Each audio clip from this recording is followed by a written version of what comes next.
Alright, this is going to be the second part, and in this part I'm going to discuss. यहाँ तक हम लोगों ने discuss कर लिया था। देन हमारे पास you must be knowing set W क्या होता है, और उसके लिए मतलब जो मैनिपुलेटर्स हैं, इसके लिए हम लोग जो हेडर फाइल यूज़ करते हैं, that is IO manip input output manipulation dot H header file. और अगर वो सेट डब्ल्यू की एग्जांपल लेता है तो आप ये वाली एग्जांपल मेंशन कर सकते हो, या अपने आप से कोई एग्जांपल मेंशन कर सकते हो, बना सकते हो। ठीक है। And then types of operators, ये बड़ा इंपॉर्टेंट है बच्चों। यहाँ पे इसमें थोड़ा सा ध्यान में रखिएगा कि हमारे पास लेट्स सपोज एक ये वाला जो ऑपरेटर होता है, this is known as remainder modulus operator. और ये इसको सॉल्व कैसे करना है, सबसे पहले तो आपने जहन में ये रखना है कि दिस इज़ अर्थमेटिक ऑपरेटर। ठीक है। वो अक्सर आपसे पूछ लेता है कि which one of the following is arithmetic operator होनी चाहिए, एक ऑप्शन वो गिवन होता है। सो आपने इसी पे ही मार्क करना है कि ये अर्थमेटिक ऑपरेटर है। ठीक है। क्योंकि स्टूडेंट्स को कंसिडर नहीं कर रहे होते, वो प्लस माइनस मल्टीप्लिकेशन और डिवीजन पर ही रह रहे होते हैं। दे डोंट इवन नो कि this is also known as a arithmetic operator. So इसको सॉल्व कैसे करना है, ये बड़ा इंपॉर्टेंट है। इसको देखिएगा ज़रा, ये यहाँ पे एग्जांपल्स मेंशन है। मैं आपको बता देता हूँ कि 13 फॉर एग्ज़ाम्पल लिखा हुआ अगर 13 रिमाइंडर 4, इस तरह से क्वेश्चन है तो आपने क्या करना है, 13 को अंदर रखना है, 4 से इसको डिवाइड कर देना। 4 3s आर 12, तो पीछे आपके पास बच क्या गया 1। So 1 is going to be your answer. ठीक है। ये इस केस में जब आपके पास बड़ी वैल्यू इस तरफ हो और छोटी वैल्यू इस तरफ हो, तब आपने इस तरह से सॉल्व करना है। ठीक है। लेकिन अगर आपके पास वीडियो फॉर एग्जांपल क्वेश्चन इस तरह से आ जाए कि जिस तरह नीचे गिवन भी है एग्जांपल में 4 रिमाइंडर 5, तो अब देखो यहाँ पे छोटी वैल्यू इस तरफ है और बड़ी वैल्यू इस तरफ है। जब इस तरह का केस आ जाए तो फिर जो छोटी value that is going to be your answer. ठीक है। वही आपका आंसर है, इसको मज़ीद सॉल्व करने की रिक्वायरमेंट ही नहीं है। ठीक है। ये इसी तरह ही है जिस तरह फॉर एग्ज़ाम्पल मैं कहता हूँ कि ये नीचे गिवन है 4 remainder 5 will give the result 4। ठीक है। ओके, नीचे दिन हमारे पास आ जाता है कंपाउंड असाइनमेंट ऑपरेटर। ये मैंने आप लोगों से शेयर किया हुआ है। ये लाजमी आपसे वो पूछेगा कि इस तरह से क्वेश्चन गिवन होगा A plus is equal to B किसके इक्वलेंट है, तो आपने कहना है A is equal to A plus B. ठीक है। इस तरह की बहुत सारी एग्जांपल्स मेंशन की हुई हैं उसने नीचे भी, तो वो आप ज़रूर देखिएगा। देन आपके पास आ जाता है प्री फिक्स और पोस्ट फिक्स इंक्रीमेंट या डिक्रीमेंट ऑपरेटर में difference. You must be doing it because this is very important. Alright. Than less than greater than के साइन लॉजिकल ऑपरेटर्स ये इंपॉर्टेंट हैं बहुत ज़्यादा। टर्नरी ऑपरेटर बहुत इंपॉर्टेंट है। क्यों? क्योंकि इसमें इफ़ एल्स वाला प्रोग्राम जो होता है वो टर्नरी में कन्वर्ट करना, और टर्नरी वाला जो है वो इफ़ एल्स में कन्वर्ट करना, ये ज़रूरी हो जाता है। ऑलराइट। सो ये चीज़ भी ज़हन में रखनी है। देन यूनरी बाइनरी और टर्नरी ऑपरेटर्स में क्या डिफरेंसेस होते हैं। ऑर्डर ऑफ प्रेसिडेंस, ये टेबल आपके जहन में होना चाहिए। ठीक है। और मैंने आपको एक और क्वेश्चन भी बताया था मे बी, जिसमें मैंने आपको बताया था कि आपके पास अगर प्री फिक्स और वो इस तरह के आ जाएँ तो वो सॉल्व करने की क्या तरीक़ाकार होता है। तो उसमें फिर हमने क्या कहा था कि सबसे पहले आपने क्या करना होता है, प्री फिक्स करना होता है, फिर टी मैस होता है, फिर असाइनमेंट होता है, और उसके बाद फिर आपने क्या करना होता है, पोस्ट फिक्स को सॉल्व करना होता है। वो ऑर्डर भी ज़हन में रखिएगा। अगर एक इक्वेशन के अंदर आपके प्री फिक्स, पोस्ट फिक्स और डी मैस और इस तरह की चीज़ें आ जाती हैं, ऑपरेटर्स आ जाते हैं, उसको सॉल्व करने का जो ऑर्डर है वो भी आप लोगों से शेयर किया हुआ है मैंने, उसको भी ज़हन में रखिएगा। देन ये आपके पास आ जाते हैं MCQs। इसके MCQs इंपॉर्टेंट है। इस चैप्टर के MCQs में से आपके पास कुछ MCQs लाजमी आते हैं क्योंकि रेंजेस वगैरह भी गिवन है। ठीक है। तो ये चीज़ ज़हन में रखिएगा। देन इस चैप्टर के MCQs एक्सरसाइज अच्छे से करके जाइएगा। जिस तरह की ये क्वेश्चन है, इस तरह के क्वेश्चन अक्सर पेपर में आए होते हैं। Same goes for this one. ठीक है। तो इसकी एक्सरसाइज ज़रूर करके जाइएगा आप लोग। देन हमारा चैप्टर नंबर 4 है, इसमें इफ़ एल्स इफ। तो आई थिंक सिंपल है। इसमें जो प्रोग्राम्स करने वाले हैं मेनली वो आपके पास इवन आउट फाइंड करने वाला है। देन स्ट्रक्चर की बात तो नहीं करूँगा because everybody knows these are very important. और देन हमारे पास स्विच स्टेटमेंट के अंदर बहुत इंपॉर्टेंट प्रोग्राम्स हैं, जिस तरह वॉवल फाइंड करने वाला है, या फिर calculator plus minus multiplication cases बना के उसके अंदर हमने प्लस करना है, माइनस करना है, मल्टीप्लिकेशन, वो भी इंपॉर्टेंट है इसमें। ठीक है। वॉवल वाला बहुत इंपॉर्टेंट है बच्चों। एल से फिर स्विच में डिफरेंसेस, और फिर nested if else. Nested if else के अंदर वो आपसे मैक्सिमम पूछ लेगा, कोई पैटर्न दे देगा आपको और उस पैटर्न को आपने प्रिंट करवाना होगा। ठीक है। लूप्स नहीं, नेस्टेड इफ एल्स में नहीं, वो नेस्टेड लूप में होगा। ये बेसिकली आपके पास जो नेस्टेड इफ एल्स है, नेस्टेड इफ है, इसके अंदर आप कोई भी एक एग्जांपल मेंशन कर सकते हो। लूप्स के अंदर लूप, वाइल, डू वाइल, और ये इसमें देखें ये छोटे छोटे क्वेश्चन जो सामने इक्वल टू 1 + 2 + 3, इस तरह के पैटर्न्स। और कुछ पैटर्न्स आपके पास वो आ सकते हैं लाइक आपको कहा जाए कि आपने इस तरह की सीरीज़ प्रिंट करवानी है 1/2 + 1/4 + 1/6, तो वो आपकी प्रैक्टिकल कॉपीज़ में इस तरह के प्रोग्राम्स लिखे हुए हैं, इनको जहन में रखिएगा, लाजमी तैयार करके जाइएगा। यहाँ पे एक लूप और होती है ये वाली, ठीक है, ये वाइल लूप का अंदर भी ये यूज़ होता है। ये यहाँ पे देखो ज़रा, दिस में, यहाँ पे देखो, इसमें मेन इसमें आपके पास कोई इंक्रीमेंट नहीं हो रहा, ठीक है, और एक ही कंडीशन लगी हुई है वाइल की, और ना ही कोई वेरिएबल असाइन हो रहा है, क्योंकि हम लूप में देखते हैं 3 चीज़ें होती हैं, इनिशियलाइजेशन होती है, कंडीशन होती है, उसमें इंक्रीमेंट डिक्रीमेंट होता है। ना यहाँ पे इंक्रीमेंट हो रहा है, ना ही कोई वैल्यू असाइन हो रही है, बस यूज़र से एंटर करवा रहे हैं और वो उसी पे चेक कर रहे हैं हम लोग। तो यहाँ पे इस तरह की जो लूप्स होती हैं उनको सेंटिनल लूप भी कह सकते हैं हम लोग। तो इसकी एग्जांपल ज़हन में रखिएगा आप लोग। Then break and continue, again one of the most important question बच्चों, ठीक है, मोस्ट इम्पोर्टेंट क्वेश्चन, इसको लाजमी ज़हन में रखिएगा आप लोग। एग्जिट फंक्शन का पता होना चाहिए, शॉर्ट क्वेश्चन में पूछ सकता है, ठीक है।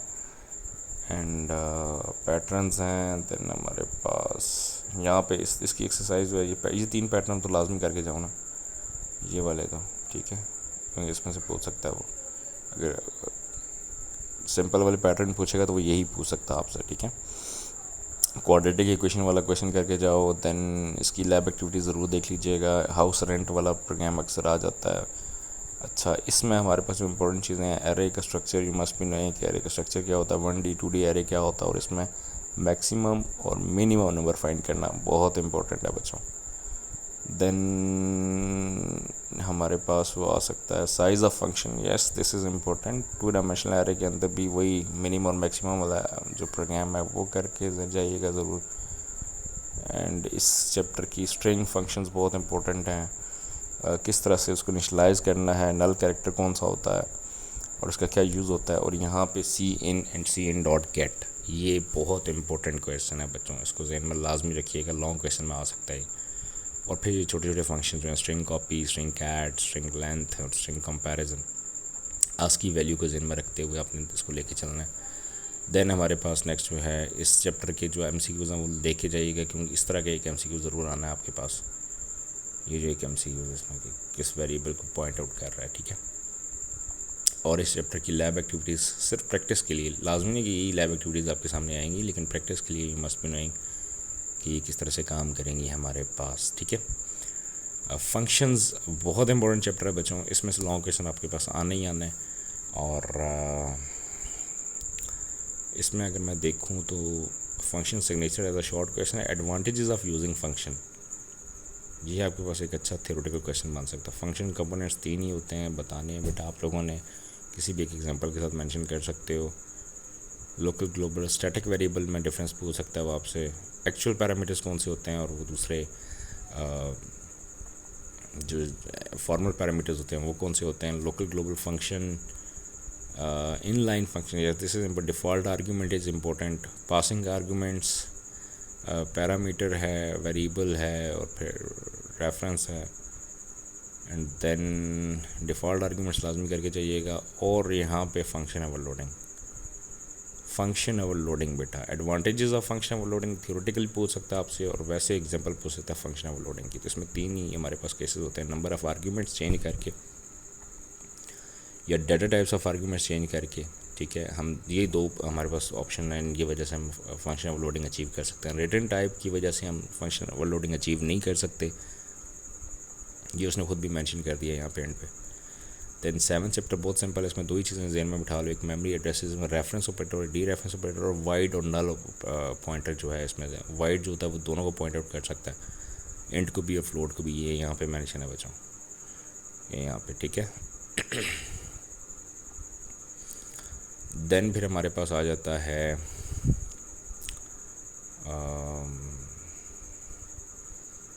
रेफरेंस डी रेफरेंस ज़रूर कर, हाँ ये 8वां चैप्टर है, इसमें से लॉन्ग क्वेश्चन आना है बच्चों, ठीक है। और अगर आपको इसका बेसिक स्ट्रक्चर पता है, मैं एक वीडियो भी शेयर कर दूंगा आप लोगों के साथ इसकी, तो आप इसको आसानी से कर सकते हो, ठीक है। क्लास है, क्लास का नाम है, उसके अंदर पब्लिक स्पेसिफाइज होते हैं, प्राइवेट हो सकता है, पब्लिक हो सकता है, और अगर आप कोई भी मेंशन नहीं करते हो बाय डिफ़ॉल्ट प्राइवेट कंसिडर होता है, ठीक है, अदरवाइज़ पब्लिक होता है वो।